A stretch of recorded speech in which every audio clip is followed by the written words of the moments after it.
Now, is there a seat at the board table for Labour?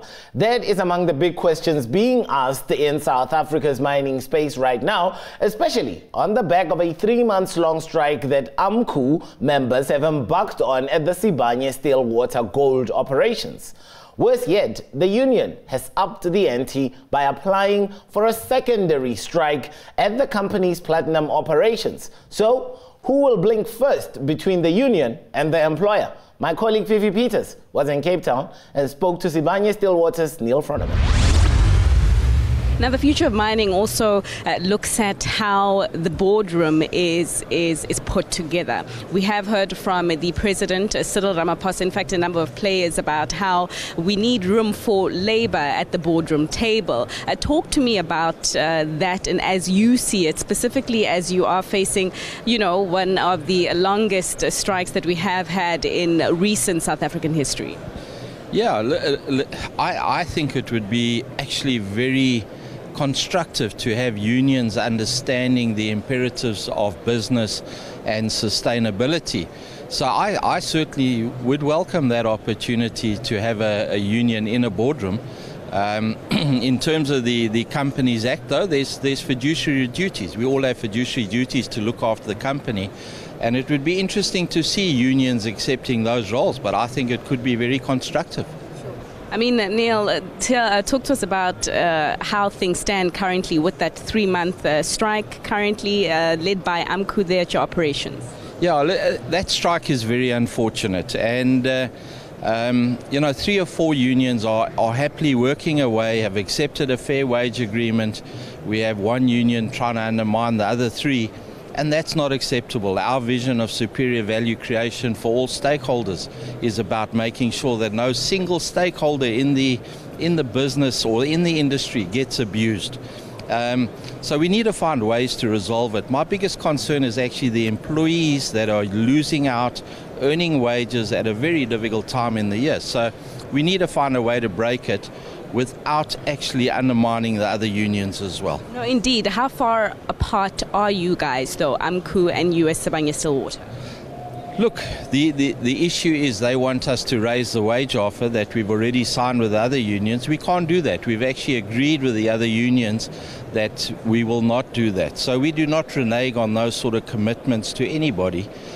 So we have to find a different mechanism to sort this out. We cannot raise the wage offer to one particular union.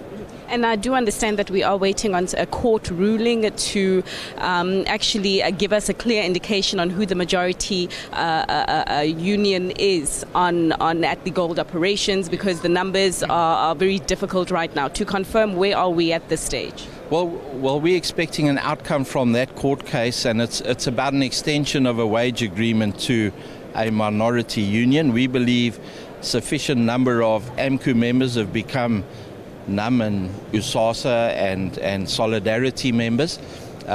We've tried to do a verification process with the CCMA. AMCU continues to disrupt and block that process, so we would know the outcome. And I think it's important that the court rules so that we can get some clarity on that, so that we know whether that extension works or not. That would be a way of ending the strike. So another headache is this potential deal with Lonmin, the merger there. You're trying to buy the operations. AMCU again standing in the way to block that deal. What can you tell us about that? And are you worried about their presence in that negotiation? No, not really. No, they've appealed the process. The court date has been set down for 2nd of April. Their submissions have got nothing new to what was heard by the tribunal and even the Competition Commission. We really just need to close that transaction, which I do think we will do by June with shareholder approval as well. Under those very stringent conditions, of course, that the Competition Commission did table? Yeah, absolutely. Listen, those are conditions we can subscribe to at certain basket prices. You can afford those investments and they make economic sense, they create jobs, and we would do it anyway without the additional conditions imposed by the Competition Commission. Neil, of course, let's head to the US, where you do have operations there. Fortunately, that historic long government shutdown is over. We did have the president this week deliver the State of their Nation address. What can you tell us about your US operations and how things stand right now? our US operations have probably been the best thing that Sibanye could have done. We acquired those operations at a palladium price of $700 an ounce. Today the palladium price is nearly $1,400. So the value accretion of such a transaction is enormous to our shareholders. It's got to flow into the share price. The operations themselves are running extremely well. We've been well received in America, and it's a very friendly environment to operate in. There have been the issues you've raised. I haven't been in America since there was the government shutdown. I'm very pleased to hear that it's over, so I can go back and see what's happening. Right, so in this months-long impasse between Union AMCU and Sibanye-Stillwater, the battle for wages and better working conditions has had an undertone of being personal. AMCU is also attempting to block Sibanye-Stillwater's proposed takeover of Lonmin operations. Here's Joseph Matunjo.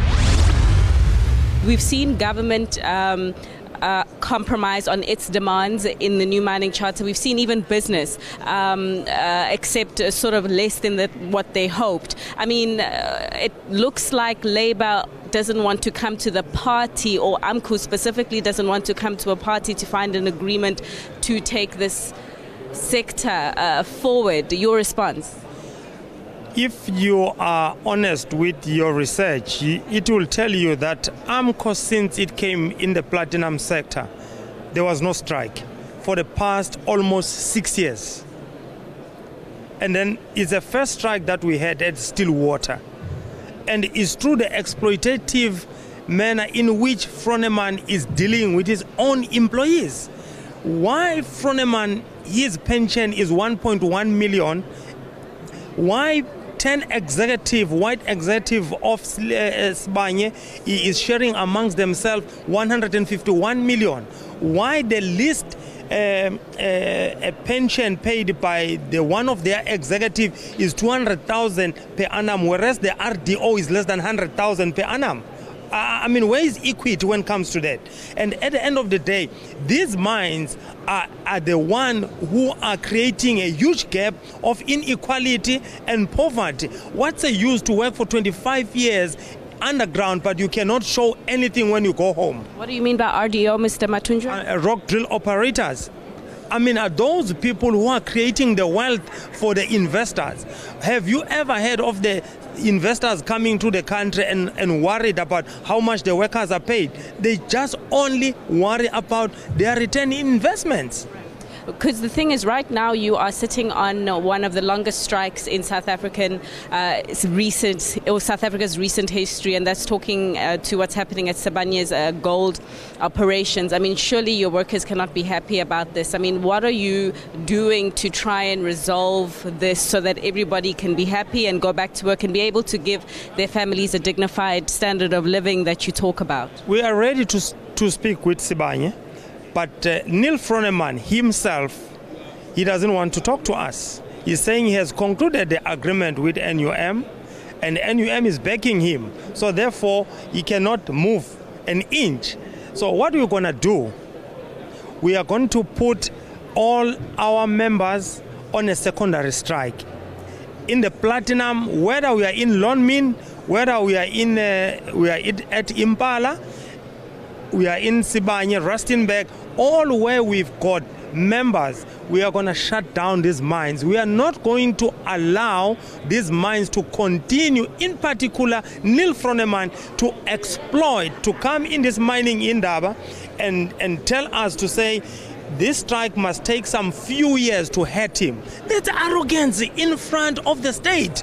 And the Minister of Mineral and Resources never pointed a finger at him. He never reprimanded him. So should we allow that attitude of Lonmin to continue to secure the future of his children in the expense of the black mine workers? That we cannot allow. That strike, the secondary strike in the platinum sector, I do understand you're applying for a license or the go-ahead to make sure it's legal. I mean, have you received it? When is that likely to happen? It's going to happen in a week's time. Have you received approval to make it a legal strike? We just informed them 7 days before, then we hit them. But it will be a legal strike? It will be protected. Mr. Matunjo, the thing is, right now, this is sounding very personal between yourself and Neil Froneman, and this is the same individual that you are potentially going to have to work with for a very long time if his bid to buy Lonmin goes ahead, which you are blocking. Is it personal? It is not personal. If you can go to your archive, 2014, when Froneman was asked how he's going to deal with AMCU in the platinum sector when he was proposing to buy Anglo assets, he never responded to AMCU. He said, I'm not scared of Joseph Mathunjwa. That was his answer. That is him who's personal. I'm not personal. I'm moving with the mandate of our members. I'm bringing the dignity of the mine workers. These bosses, they've been looting the minerals of this country unattended.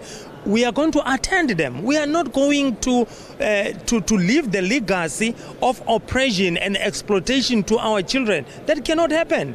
I was speaking to Neil Froneman earlier today, and the president has made a call for mining companies to invite labor to actually sit on boards to understand better the responsibility of making tough decisions. Neil Froneman was very open to say yes, he would welcome such a move like that. I mean, that sounds like a response from a man who wants to hold hands and move forward. You don't know Froneman, eh? You don't know Froneman. You don't know. Maybe you'll know him. We responded to his response to our referendum, and then he hasn't responded to it. We requested him to come and receive our memorandum. He never, wanted to receive.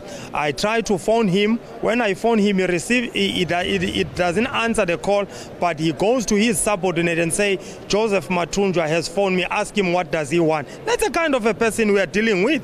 So, Froneman is not an answer for the mine workers in South Africa.